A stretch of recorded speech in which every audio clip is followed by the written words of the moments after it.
ചെറിയൊരു ആശ്വാസത്തിലായിരുന്നു ഈ പശ്ചിമേഷ്യൻ രാജ്യങ്ങൾ ഉണ്ടായിരുന്നത്. തുടർന്ന് ഈ ചർച്ച പരാജയമായതിനെ തുടർന്ന് ആശങ്ക വീണ്ടും ഉയരുകയാണോ? എന്തായിരിക്കും ഇനി ഈ സംഘർഷാവസ്ഥയുടെ ഒരു ഭാവി? ഇല്ല, അതൊരു ഷോർട്ട് സീസ് ഫയർ മാത്രമേ ഉണ്ടായിരുന്നുള്ളൂ അതിന് 2 ആഴ്ചത്തേക്ക്. അപ്പൊ അതുകൊണ്ട് പ്രധാനമായിട്ടുള്ള ഇഷ്യൂസ് ഒന്നും ഡിസ്കസ് ചെയ്യപ്പെട്ടില്ല, അത് ഉദ്ദേശിച്ചിരുന്നില്ല.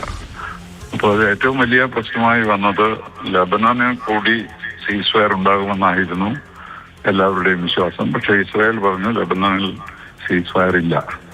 അപ്പൊ അതോടുകൂടി ഈ സീസ് ഫയറിന് യാതൊരു അർത്ഥവുമില്ലാതെ ആവുകയാണ് ചെയ്തത്. അപ്പൊ അതുകൊണ്ട് ഇതിലൊരു വിജയം വരയ്ക്കാനുള്ള ഒരു സാധ്യത ഉണ്ടായിരുന്നില്ല. പോരെങ്കിൽ ഈ പാകിസ്ഥാൻ മീഡിയേറ്റ് ചെയ്യാന്ന് പറഞ്ഞാൽ അതാണ് ബിഗസ്റ്റ് ജോക്ക്. കാരണം Pakistan has no credibility with Israel. അവർക്ക് ഡിപ്ലോമാറ്റിക് റിലേഷൻസ് പോലും ഇല്ല ഇസ്രായേലുമായിട്ട്. അപ്പോ ഇസ്രായേൽ പെട്ടോട്ട് ഇൻവോൾവ് ചെയ്യുന്ന ഒരു കാര്യത്തിൽ പാകിസ്ഥാൻ മീഡിയേറ്റ് ചെയ്യുക എന്ന് പറയുന്നത് തീർച്ചയായിട്ടും മീനിങ്ലെസ് ആണ്. അപ്പൊ അതുകൊണ്ട് ഈ ചർച്ചകളിൽ, ഇസ്ലാമാബാദ് ചർച്ചകളിൽ എന്തെങ്കിലും നടക്കുമെന്ന് യാതൊരു പ്രതീക്ഷയും എനിക്കുണ്ടായിരുന്നില്ല, ലോകത്തുള്ളവർക്കൊന്നും ഉണ്ടായിരുന്നില്ല.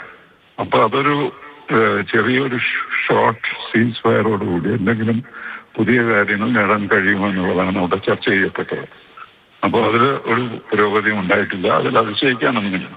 അപ്പൊ ആദ്യം ഇസ്രായേൽ ചെയ്യേണ്ടത് ലെബനനിലെ അറ്റാക്ക് നിർത്തിയാൽ മാത്രമേ ഇതൊരു ട്രൂ സീസ് ഫയർ ആവുകയുള്ളൂ. അപ്പൊ അതിനവർ തയ്യാറില്ല. അവർ കൂടുതൽ ആക്രമണങ്ങൾ നടത്തുകയാണ് അവിടെ.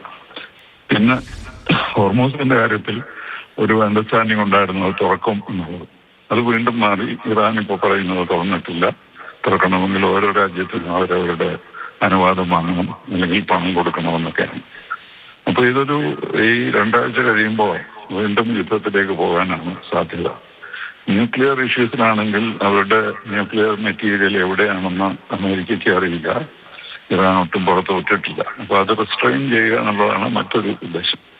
അപ്പൊ ന്യൂക്ലിയർ കാര്യത്തിലായാലും മിസൈൽസിന്റെ എക്സിസ്റ്റൻസിന്റെ കാര്യത്തിലായാലും ലെബനോണിലെ യുദ്ധത്തിന്റെ കാര്യത്തിലായാലും ഒന്നും ഒരു വിട്ടുവീഴ്ചയ്ക്കോ അല്ലെങ്കിൽ ഒരു കരാറിനോ സാധ്യത ഒട്ടുമില്ല.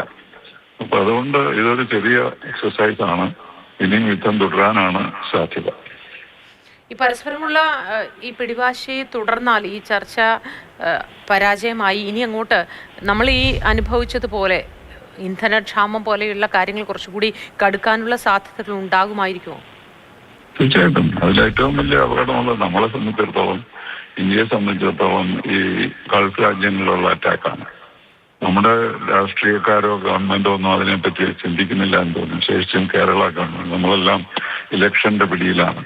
അതിൽ ഏറ്റവും കൂടുതൽ നഷ്ടം വരാൻ പോകുന്നത് കേരളത്തിലാണ്. ഇപ്പൊ തന്നെ റെമിറ്റൻസ് 20% കുറഞ്ഞു കഴിഞ്ഞു. കുറെ ആളുകൾ ഇങ്ങോട്ട് വന്നു തുടങ്ങി.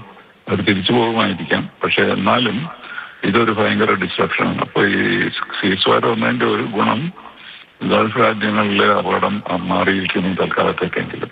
പക്ഷെ ഇറാൻ തീർച്ചയായിട്ടും ഗൾഫ് രാജ്യങ്ങളെ ആക്രമിച്ചാൽ മാത്രമേ അവർക്ക് വിജയിക്കാൻ കഴിയുകയുള്ളൂ എന്നാണ്.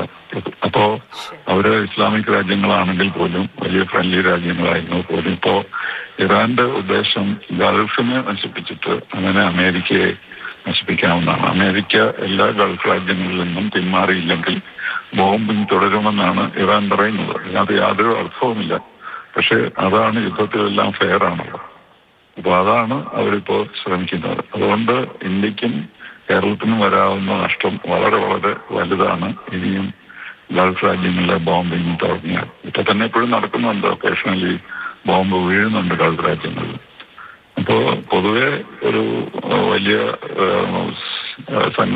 ഗുരുതരമായൊരു സ്ഥിതിയിലേക്കാണ് ഈ ഇസ്ലാമാബാദ് ചർച്ചകൾക്ക് ശേഷം ലോകം പോകാൻ പോകുന്നത്. ശരി, വളരെ നന്ദി ശ്രീ ടി പി ശ്രീനിവാസൻ.